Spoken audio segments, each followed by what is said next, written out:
Okay.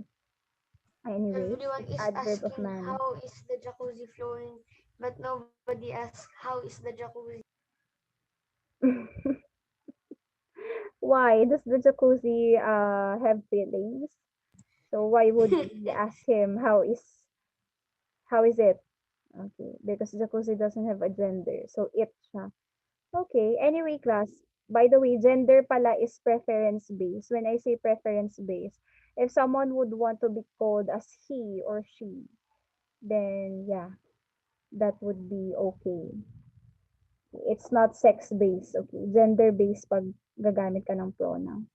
Okay, when we say kasi gender, it's the preference of the person. That's the difference of gender and sex class. Ha? Sex is the biological, kung ano ka na pinanganak, and then we have gender is yeah, the way you wanted to be. Okay. Number 17. Okay, types of adverb pa rin tayo. She's very extra on her wedding day that she even rent an entire stadium. Okay, sige. Okay. Josiah and Francis, aside from these two people, kanina pa sila nag-raise na hand. Okay, how about the others? Okay, how about Tamara? I see Tamara raising her hand a while ago, pero sa ibang question. Third, Tamara, third, what? Come again? adverb of frequency. Is this frequency? Did Adverb it, of Jeremy, para ma 2 points na ako, okay. Jer. Isang chance lang, Tamara. Ako na lang po. Explain. Kung may hahabol ako. Wait lang. Wala pang mag-raise ng hand na wala pang point. Okay, how about Gian? Yan, sige. Mamili naman tayo sa mga hindi pa nag-raise. Gian Dindo, what do you think? Sure. What type of adverb is this? So, adverb of? Adverb of? Wait lang, sir. Nag-iisip ako. Okay, sige. What type of adverb is this? Jeremy. Wait lang, Jasmine. Hindi pa nakapag-try si Gian. Wala nakapag-try na siya. Let's move on.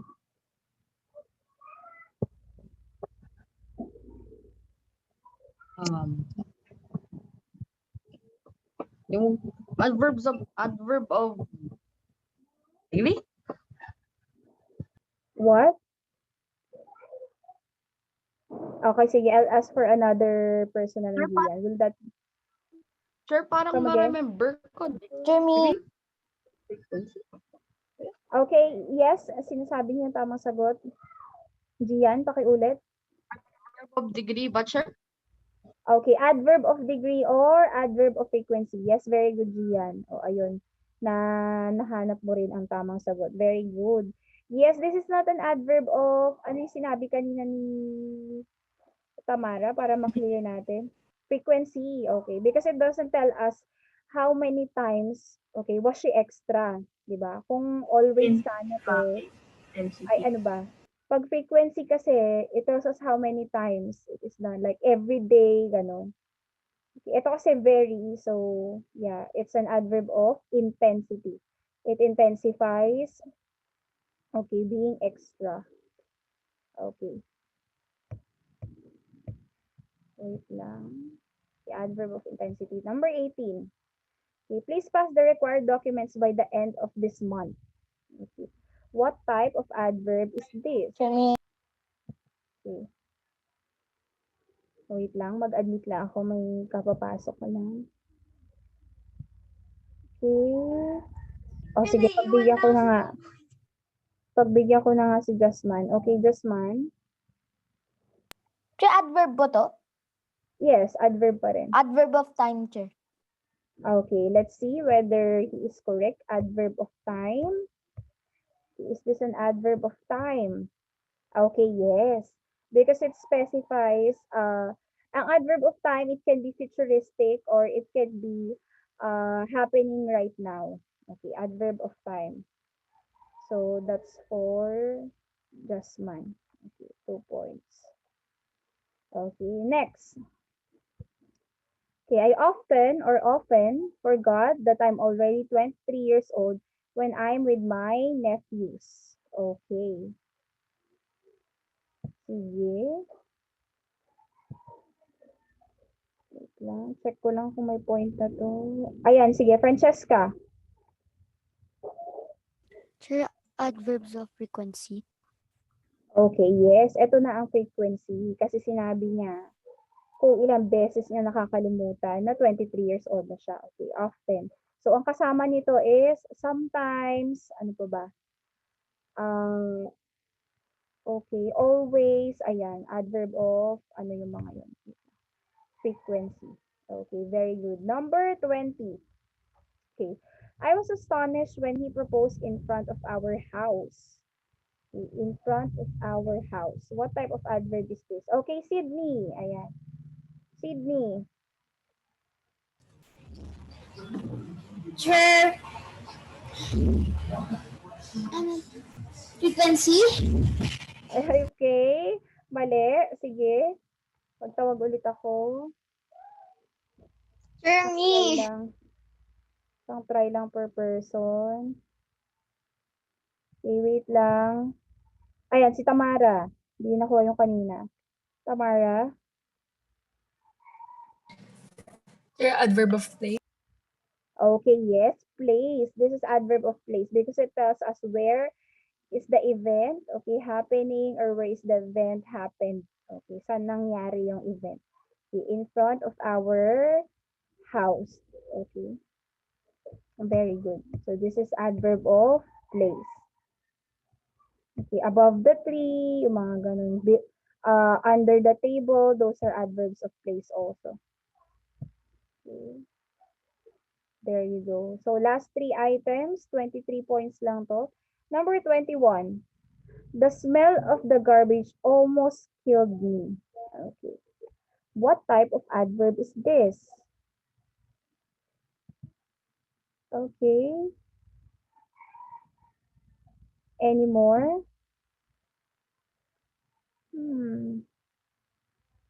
Ayan, sige. Sydney. Will you try again, Sydney?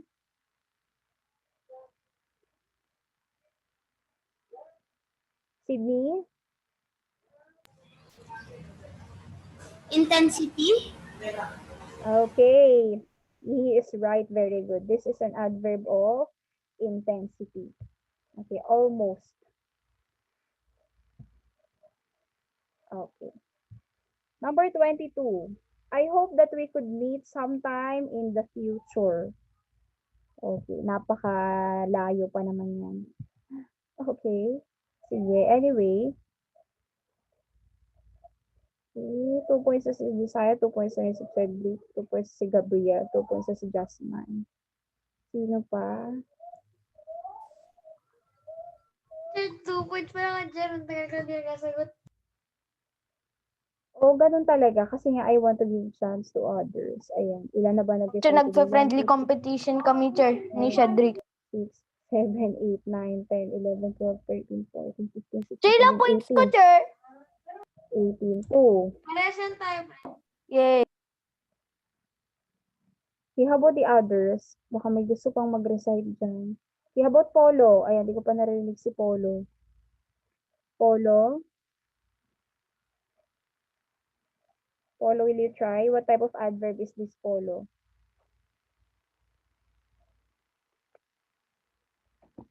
Polo? Okay, mukhang ayaw ni Polo. Sige. Nag-ano ba siya? Nag-unmute ba siya? Hindi. Okay, how about Roman? Dapat wala may iwan. Roman? The future tense too. Come again? The What type of adverb is tense. this? Future tense too. Future? Tense too. Hindi ko lang. Okay, sige. Hindi ko naintindihan yung sinabi niya. Okay. Wala na ba? Ayan, paulit-ulit na itong mga natatawag ko dito kasi. Okay, ayan, sige, si Sophia na lang. Sure, adverbs of time. Okay, adverb of time, yes. She is right. Sometime in the future. Ayan, medyo may clue na nga siya dyan. Okay. Ayan. Okay, number 23. She never threw the garbage since we moved in on our new home. Okay, never. What type of adverb is never? Sir, wait. Wait lang. Okay.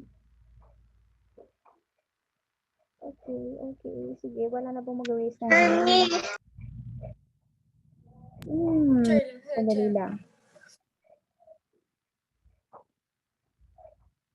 Okay, sige. I'll give this to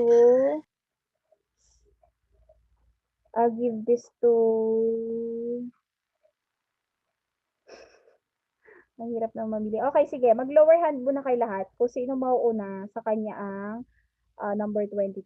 Ayan. I-lower hand niyo muna ang mga Ano sarili magkano niyo. yung 15 clicks per second ko? Okay, ayan. Naka-lower hand na lahat. So, in the count of 3, mag-raise hand kayo ha. Okay. 3, 2, 1, go. Okay, si Francis. Okay, si Francis. Si Francis ang nauna. Yes. Siya yung una nag-appear. Okay, Francis, what's the correct answer? Sir, it's the mouse, not my clicks per second. Okay. Francis? Frequency. Okay, very good. Yes, you got it right.